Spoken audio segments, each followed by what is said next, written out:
Bom dia, gente. Olavo Amaral aqui, hoje no meio dos passarinhos e cigarras, e a gente vai falar um pouco sobre modelos de efeitos fixos e aleatórios. É um tópico bem básico em termos de compreender o que uma meta-análise está fazendo para você, é uma coisa que as pessoas às vezes se confundem um pouco em termos de compreender o que está sendo feito. E, enfim, é um tópico importante o suficiente para a gente ter uma aula sobre isso. Então, voltando aos princípios estatísticos gerais de uma meta-análise que a gente já falou, na verdade, os princípios estatísticos gerais de qualquer modelo estatístico, estatística vai servir para nos ajudar a extrapolar achados em uma amostra para uma população, e para que isso seja válido, a gente precisa que a variabilidade da amostra seja representativa da população e que ela seja levada em conta no seu modelo estatístico. Quando o seu modelo estatístico faz inferência, ele está levando em conta que a variabilidade da amostra é representativa de alguma forma daquela encontrada na população em geral. E numa meta-análise, a grosso modo, a gente tem dois níveis principais de variabilidade, certo? A gente vai ter uma variabilidade que existe entre sujeitos de um determinado experimento. Então, se eu fizer um experimento aqui com um camundongo C57PL6 no meu laboratório do FRJ, esses camundongos vão variar entre si na sua resposta ao tratamento, nos seus níveis basais, de seja o que eu estou medindo, e vai existir uma variabilidade entre eles, certo? Assim como se alguém fizer um experimento com ratos Lister-Hooded na UFMG, também vai haver uma variabilidade entre esses animais. E se alguém fizer um experimento com ratos Whistler na USP, isso também vai gerar vai levar a uma determinada variabilidade dos resultados entre os diferentes animais. O seu modelo estatístico sempre vai levar isso em conta. Dito isso, afora isso, se você tem vários estudos, você tem um segundo nível de variabilidade, que é a variabilidade entre os estudos, certo? Aqui a gente está falando de estudos que têm animais diferentes, que vão ter feitos em locais diferentes, que têm experimentadores diferentes e que talvez tenham pequenas diferenças metodológicas, outras entre si, que podem determinar que o efeito médio desse estudo não seja de verdade igual ao efeito médio desse estudo ou o efeito médio desse estudo. Você espera que existam potenciais diferenças entre eles. E basicamente você tem duas opções. Uma é você não levar em conta essas diferenças entre estudos, você assumir que, na verdade, elas não são importantes o suficiente para serem colocadas no seu modelo, certo? Você só quer fazer inferências sobre animais de uma população parecida àquela que você tem no seu estudo. Dito isso, claro, se a sua população, se a sua meta-análise tem um estudo com camundongos no FRJ, um estudo com ratos Lister-Hooded no FMG, um estudo com ratos Lister na USP, a população para a qual você está fazendo a extrapolação é uma população que tem um terço de camundongos, um terço de ratos Lister-Hooded, um terço de ratos Lister, certo? Ou seja, qual foi a frequência desse aí. Então, assim, você está fazendo extrapolações por uma população muito particular, parecida em composição com aquela dos estudos primários que você utilizou. Por outro lado, se você quer fazer inferência sobre outros estudos, você quer estimar a variabilidade entre os estudos, que provavelmente acontece se você tem animais diferentes, laboratórios diferentes, experimentadores diferentes, etc., você tem que conseguir você tem que fazer um esforço no seu modelo para tentar também estimar essa variabilidade e separar ela da variabilidade entre animais, certo? Então você vai ter que ter dois níveis de variabilidade no seu modelo, que é o que a gente chama de modelo de efeitos aleatórios. Então, basicamente, essa é a distinção. O modelo de efeitos fixos vai só estimar a variabilidade entre animais e vai, enfim, considerar que a variabilidade entre estudos é apenas, enfim, mais dessa mesma variabilidade entre os diferentes sujeitos, enquanto que o modelo de efeitos aleatórios vai tentar separar as duas coisas. Você tem uma variabilidade entre os seus sujeitos dentro de cada estudo, isso vai ter um tamanho, mas você também vai ter uma variabilidade entre os efeitos reais de um estudo. Cada estudo vai ter um efeito discretamente diferente, a gente vai estar tentando estimar a variância entre esses efeitos, certo? Então, o modelo de efeito fixo vai estimar um único efeito real para a população incluída, ele vai ter uma estimativa de efeito médio e a variabilidade em relação a esse efeito, por mais que ela possa vir de estudos eventualmente, vai ser toda atribuída aos sujeitos individuais. Isso geralmente faz sentido quando você acha que a heterogeneidade entre os diferentes estudos não é importante, o que é uma situação relativamente incomum. Você geralmente está interessado nessa variabilidade, o que é talvez um motivo para você usar como o seu default aí, tal, como o seu padrão, um modelo de efeitos aleatórios, onde você assume que existe uma variância real entre os laboratórios. Isso é chamado de tel quadrado, mas a gente vai falar mais de medidas de heterogeneidade na próxima aula, então a gente não precisa entrar nisso agora. Mas isso é uma variabilidade distinta, de uma natureza distinta da variabilidade entre os animais. Os animais dentro de cada estudo podem ser muito parecidos entre si, e ainda assim você tem uma variabilidade muito grande entre um estudo e outro, e isso representar uma variabilidade real entre os efeitos médios de cada estudo. Para você conseguir fazer um modelo de efeitos aleatórios, você tem que conseguir estimar esse ao quadrado, essa variabilidade entre os estudos. Tem diferentes métodos para isso, métodos matemáticos, a gente não vai entrar na distinção entre eles, porque é um pouquinho mais avançado do que a gente poderia falar na aula. O método mais clássico é esse Delsimone-Lares.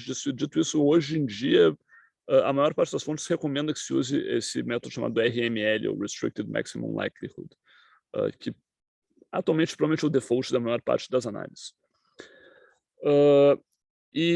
Bom, dito isso, uma vez que você escolheu o seu modelo, ele vai dar alguns resultados, e os resultados, na verdade, vão ser parecidos, quer dizer, você vai ganhar números parecidos nos dois modelos, você vai ter uma estimativa de efeito e um intervalo de confiança, por exemplo, mas é importante você se dar conta que os números que você tira de cada modelo não querem dizer a mesma coisa, eles não têm a mesma interpretação.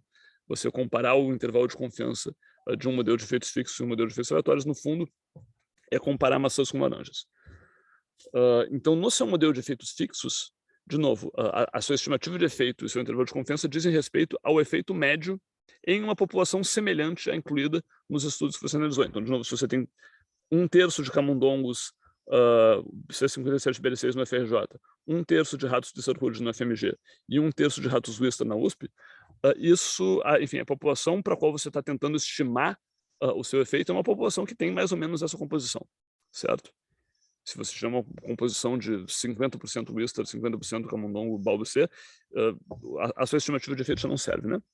Então, notem que, assim, o efeito que você está estimando, no fundo, faz pouco sentido se você considera que tem uma heterogeneidade importante nos estudos. Porque, de novo, é difícil que essa proporção exata de camundongos, de lugares, etc., se repita. Então, você está tentando estimar a média para uma coisa que, no fundo, talvez não seja uma coisa muito importante no mundo real.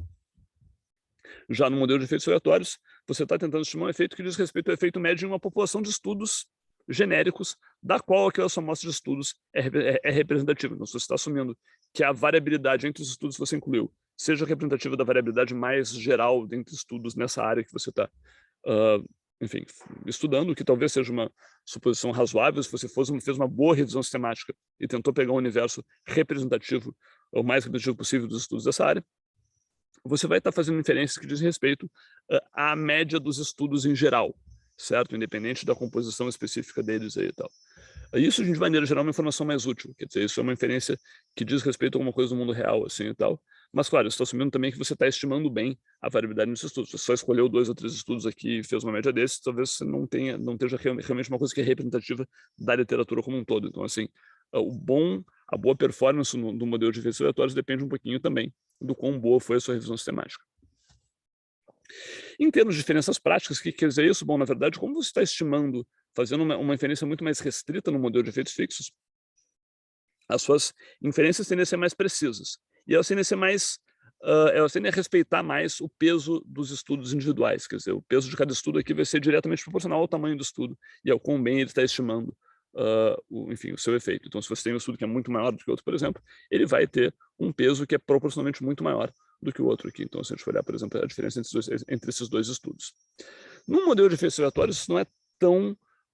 enfim, a correspondência entre o tamanho do estudo e o peso não é tão direta, porque se você tem um estudo independente dos outros, mesmo que ele seja pequeno, ele é um estudo independente que está contribuindo para estimar essa variabilidade entre laboratórios. Então, você tem 10 camundongos num estudo independente, isso enfim, vai contribuir mais para a sua estimativa de efeito e para a sua estimativa de variabilidade do que 10 camundongos a mais num mesmo estudo que já tinha 50. Quer dizer, esses 10 camundongos no estudo, enfim, no estudo 50 a mais, vamos fazer 60, vão ser um pouquinho mais informativos na prática. Se você tiver um estudo independente, isso aqui pesa mais, isso é mais importante, isso dá uma ideia melhor da variabilidade entre os laboratórios. Então, de maneira geral, se você tem estudos independentes, mesmo que eles variem em tamanho, eles acabam pesando proporcionalmente mais do que eles pesariam em um modelo de efeitos fixos. Uma outra diferença prática é que, de novo, como a sua estimativa, a sua extrapolação é mais restrita no modelo de efeitos fixos, as suas estimativas são mais precisas. Os seus intervalos de confiança vão ser, via de regra, mais estreitos, certo? Então, se você tiver muitos estudos muito grandes que estimem muito bem o seu efeito e, enfim, se você estiver trabalhando com modelo de efeitos fixos, você supõe que esses efeitos devem ser mais ou menos parecidos, você pode ter esses intervalos de confiança extremamente estreitos, extremamente curtos, estimativas muito precisas para essa população que você está estudando no modelo de efeitos fixos.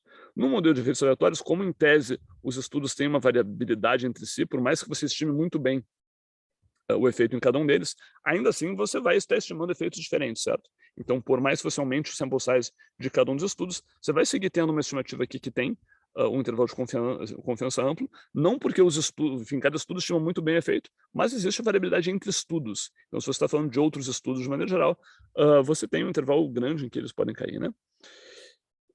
Então, é importante se dar conta que esse intervalo de confiança não quer dizer a mesma coisa. Um intervalo de confiança de 95%, por exemplo, em um modelo de efeitos fixos, é aquele em que você espera encontrar em 95% das vezes o efeito médio real de uma população semelhante à dos estudos que você analisou. Então, se você, de novo, está tratando 33% Camonon na FRJ, 33% Lister-Hudgens na UFMG, 33% Wissa na USP, esse efeito médio vale para uma distribuição mais ou menos parecida com a que você tem, certo? De novo, se você assumir que todos, enfim, em qualquer lugar o efeito seria o mesmo, essa estimativa vale para os outros lugares. Você não está fazendo, sabe, achar que isso aqui vale para outros estudos é meio que um salto de fé que talvez você não queira fazer.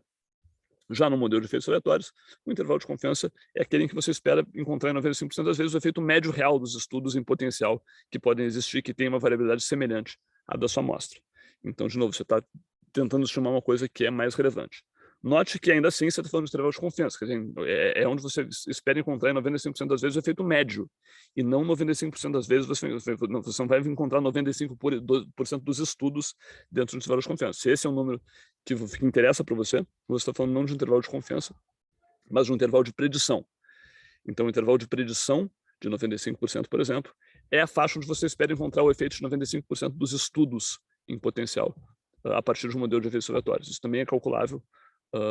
Ao contrário do intervalo de confiança, isso não vai ficar mais estreito à medida que você aumenta mais estudos. Se os estudos são muito variáveis, você pode ter 5, 10, 15, 20, a faixa que contém eles deve ser mais ou menos parecida. E bom, talvez a coisa final a falar é quando é que você usa cada um, né? Então, assim, quando usar um modelo de efeitos fixos, eu diria que isso é uma situação rara, assim, e tal. Basicamente, você deveria usar isso quando você julga que a variabilidade de estudos não é importante. Não quer dizer que ela necessariamente não exista, mas você está fazendo uma escolha consciente de não levar ela em conta, de não tentar estimar ela. Então, a sua inferência, no fundo, vale para uma população de animais parecida com aquela que você estudou. Claro, você acha que todos os animais do mundo podem ser parecidos com esse, você pode achar que isso aqui vale para isso, mas você não está fazendo essa conta, você não está tentando incluir a variabilidade potencial entre estudos. Uma outra razão, talvez mais pragmática, para usar um modelo de efeitos fixos, é se você tem muito poucos estudos, certo? Se você tem muito poucos estudos, a sua estimativa, se você tem 2 estudos, por exemplo, a sua estimativa de variabilidade entre os estudos vai ser muito ruim, porque você só tem 2. Então você pode, não porque você não gostaria de fazer uma extrapolação maior, mas você não tem substrato para isso, abdicar de fazer uma extrapolação a nível de estudos e usar um modelo de efeitos fixos, sabe, ser pragmático, já que eu não tenho muitos estudos e a minha estimativa da variabilidade de estudos é muito ruim, eu vou me ater a tentar estimar o efeito numa população parecida com a minha, certo? Você tem 2, 3, 4 estudos, isso aqui talvez seja uma opção razoável. Se você tem, por outro lado, bastante estudos, de maneira geral, acho que como padrão, o normal é você preferir um modelo de efeitos aleatórios, que provavelmente vai dar respostas mais próximas daquelas que interessam a você, quer dizer, nos estudos em geral da literatura, se eu estou supondo de novo que a minha revisão sistemática é representativa da literatura como um todo. Enfim, que tamanho tem esse efeito que eu estou tentando estimar.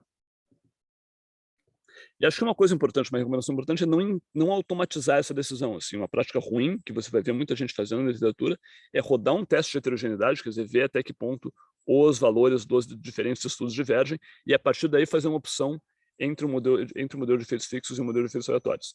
Isso é uma prática ruim, você vai ver, enfim, livros de texto avisando para você não fazer isso também. Basicamente é ruim, primeiro, porque você deveria, enfim, você está respondendo questões diferentes com os 2 modelos, então você tem que saber o que interessa a você, assim, não é uma questão do modelo definir o que você quer fazer.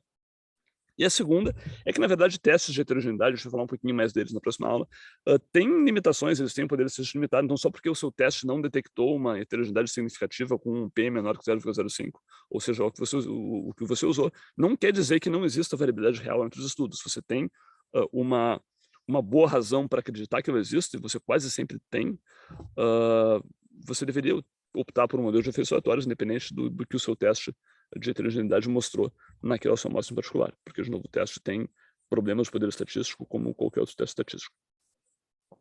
E, por fim, acho que uma última razão que eu recomendaria que, como padrão, a gente use modelos de efeitos aleatórios é que heterogeneidade é uma coisa interessante, né? Não é necessariamente só um problema. Se você tem diferenças entre os estudos, você pode estar interessado em explorar ela, e a gente tem várias ferramentas dentro aí do mundo da meta-análise para tentar explorar a heterogeneidade entre estudos e tentar ver se a gente consegue não só quantificar ela, mas medir, enfim, tentar entender de onde é que ela vem, certo? E a gente vai começar a trabalhar um pouquinho isso na próxima aula, onde a gente vai falar de medidas de heterogeneidade e seguir depois com, enfim, análise estratificada, meta-regressão e métodos que permitem você tentar explicar essa heterogeneidade de alguma forma. Então, nos vemos lá.